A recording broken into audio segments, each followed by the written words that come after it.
Hello everyone, তো চলো আজকে এই ব্লগে তোমাদের সাথে শেয়ার করব নতুন বছরের প্রথম দিন আমার সাথে এত বড় একটা যে ঘটনা ঘটেছিল সেটা কি করে ঘটেছিল। তো এখন আমরা পার্কে থেকে বেরিয়ে যাচ্ছি আর প্রচণ্ড পরিমাণে ভিড়, সেটা দেখতেই পারছো। যেহেতু পাশে পৌষ মেলা লেগেছে, তোমাদের তো বলেইছি এর আগের ব্লগেও, তো এর জন্যই কিন্তু এতটা জাম। তার মধ্যে 1 জানুয়ারি সবাই ঘুরতে বেরিয়েছে, তো প্রচণ্ড ভিড়, যেন একদম পুজো পুজো একটা ব্যাপার। পুজোর ষষ্ঠীর দিন ফাঁকা থাকলেও অষ্টমী নবমীর দিন যেরকম ভিড়টা হয় সেটাই মনে হচ্ছিল।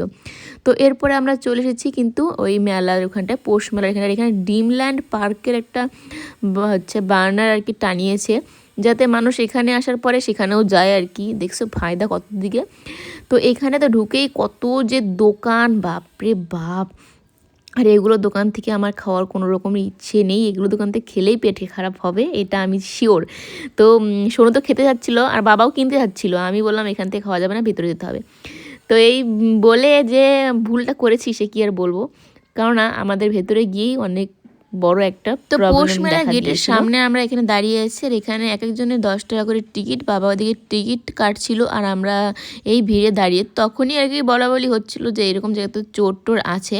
তবে যেহেতু ফোনটা আমার হাতে ছিল সেরকম কোনো ভয় ছিল না, কারণ আমি কোথাও গেলে ভিডিওটাই করি আর ফোন তো হাতে থাকে, হাতে থেকে অত সহজে কেউ চুরি করার সাহস পায় না। তো এই হয়েছে ব্যাপার। তো টিকিট কেটে যা ভিড় ছিল তখনকার, মানে কি বলবো, লাইনে এত পরিমাণে ভিড়। তো দেখো প্রথমে বাবা, তারপরে সোনু, মা আর আমি পাশেই দাঁড়িয়েছিলাম।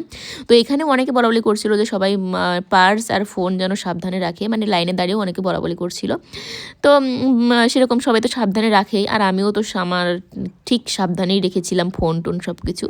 কিন্তু তারপরেও যে এত বড় একটা ঘটনা ঘটেছিল, মানে কি বলবো, আমার এখনও মানে ভাবলে মাঝে মধ্যে মানে ভয় হয় যে জানি না এই গোটা বছরটা এদিকে যে টেস্টটা দেখতে পাচ্ছ সেখানে নানা রকমের প্রোগ্রাম হচ্ছিল, নাচ গান। তো সোনু তো অনেকক্ষণ হলো আর কি বলছে খাবে খাবে, এর জন্য আর কি বাবা বলছে তো লোকে খাইয়ে নেই। তো ওদিকে যে প্রোগ্রাম হচ্ছিল সেখানে আবার মা বলে কি মা ওখানে বসবে আর আমরা যেন ভেতর থেকে ঘুরে আসি।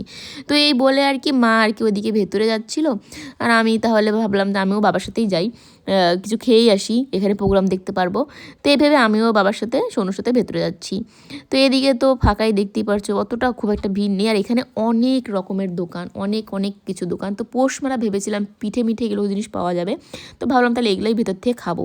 সেগুলো দোকান তো পাচ্ছিলামই না। এদিকে জামা কাপড়ের দোকান, মানে সমস্ত রকমের দোকান দেখেছি। আর ওখানে ওই সোয়েটারগুলো খুব ভালো লাগছিলো, যেগুলো লং টাইপের, যে কি বলে আমি জানি না, তবে ভালো লাগছিলো। আর এদিকে আচার, মানে সমস্ত মানে দোকান দেখতে পেয়েছি, কিন্তু কোনো খাবারের দোকান দেখতেই পাচ্ছিলাম না। মানে সব দেখে খেলনা, তারপরে নানা রকমের জিনিসের আর কি দোকান, যেরকম মেলাতে সব রকমের মেলাতে হয় সেরকম। তো পৌষ মেলা, তো এটা একটা আলাদা রকম একটা মেলা, ভাবলাম যে পিঠে পুলি এগুলো পাওয়া যাবে। তো খুঁজে পাচ্ছিলাম না, বাবাকে বললাম কই কোথাও তো নাই, বলো ওদিকে হয়তো আছে, ওদিকে তো নাগরদোলনা ডিস্কো সবই আছে, তো ওদিকে যাচ্ছিলাম। এদিকে এই দোকানগুলো যে জিনিসগুলো দেখা যাচ্ছে খুব ভালো লাগে জিনিসগুলো, আমার খুব একটা নেওয়ার ইচ্ছে, বাড়িতে এরকম করে সাজিয়ে রাখবো, দেখা যাক কবে হয় নেওয়া। তো এদিকে দেখো বাবার সাথে যাচ্ছিলাম, তো এখানে ওই যে নাগরদোলনা ডিস্কো সব দেখতে পেরি, ভাবলাম তাহলে এখানে তো কয়টা খাওয়ার দোকানও আছে, তো এখান থেকেই খাওয়াবো। তো এখানে একটা দোকানে হচ্ছে দেখতে পেলাম পিৎজা, তো দেখে খেতে ইচ্ছে করলো, ভালোই লাগছিলো দেখতে। তো আমরা অর্ডার করি, আর এখানে আমরা পিৎজাটা খাচ্ছিলাম, ঠিক আছে। তারপরে যে ঘটনাটা ঘটেছিল, তো পিৎজাটা খাওয়ার পরে আমরা হচ্ছে হাত ধুচ্ছিলাম, তো খাওয়ার সময় ফোনটা পকেটে ছিল। তো বাবা আর আমি মুখোমুখি সামনাসামনি দাঁড়িয়ে আছি, আর সোনু পাশে ছিল। তো খাওয়াটা হয়ে গেছে, এবার আমার আর বাবার হাত ধোয়াও হয়ে গেছে। বাবা বলে কি বাবা চাট খাবে, তো বাবা শুধু একটু ঘুরেছে, আর সোনুকে আমি মুখটা মুছিয়ে দিচ্ছি। ওই রকম টাইমেই আমার সোয়েটারের পকেটে কেউ হাত দিয়েছে, আমি তো বুঝে গেছি। শুধু বাবা শুধু একটু ঘুরেছে, ব্যাস ওই টাইমেই হাত ঢুকেছে, আমিও বুঝে গেছি যে কেউ আমার পকেটে হাত দিছে। তো সঙ্গে সঙ্গে আমিও ঘুরে দেখি একটা ছেলে, ওর হাতে আমার ফোনটা। তো ফোনটা আবার ওই ছেলেটার একটা প্লাস্টিকের ব্যাগ ছিল তার নিচে আর কি নিয়ে আছে। আমি হাত থেকে ফোনটা নিয়ে নিয়েছি, নেওয়ার পরেই আমি যেই আমার বলছে আমার ফোন নিয়েছিলে কেন, ব্যাস বাবা আবার এদিকে ঘুরে গেল, ঘুরে এসে ছেলেটাকে হাতে ধরেছে।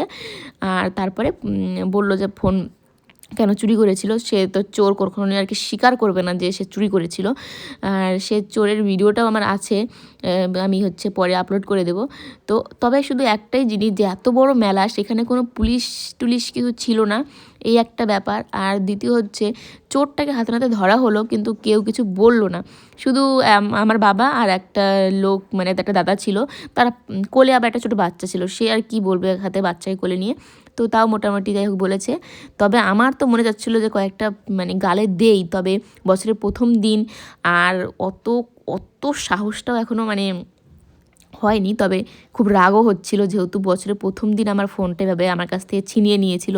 তা পকেট থেকে, হাতে থেকে ব্যাপারটা আলাদা, পকেট মানে শুধু হাত ধোয়াচ্ছিলাম সোনুকে, মানে হাতও না মুখ মুছাচ্ছিলাম ব্যাস ওইটুকুন টাইমের মধ্যে। তাহলে কতটা সাহস ভাবো চোরদের। আর তখন পাশের থেকে কেউ বলাবলিও করছিল যে এর আগেও নাকি একটা মেয়ের কাছ থেকে এরকমভাবে নিয়েছে, হয়তো সেখানেও ধরা পড়েছে। তো সত্যি এত বড় মেলা, তো এখানে কিন্তু মানে পুলিশ এগুলোও কিন্তু রাখা খুব দরকার, অনেক রকমের গার্ড টার্ড রাখা দরকার, কারণ মেলাতে মানুষ ঘুরতে যাবে, সেখানে এরকম কিছু যদি চুরি হয়ে যায় মেলা ঘোরার ইচ্ছেটাই পুরো মাটি হয়ে যাবে।